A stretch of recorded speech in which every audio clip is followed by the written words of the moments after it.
Your body is composed of trillions of cells. Lots of different types of cells that make up different organs and other parts of your body. Your body is also where 10 times that number of bacteria call home sweet home. But don't be afraid, these bacteria do more good than harm to you.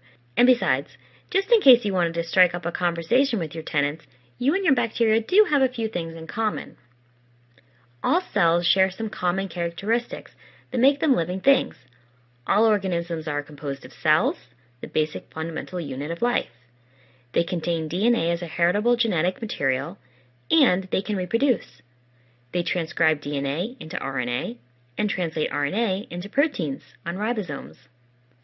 They can also regulate transport across the cell membrane and require chemical energy for some cellular processes.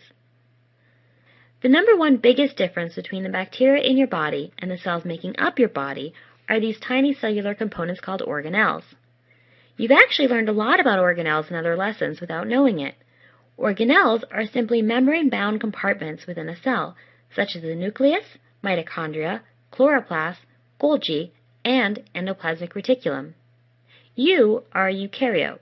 Your cells are eukaryotic. Eukaryotic cells contain membrane-bound organelles, including a nucleus.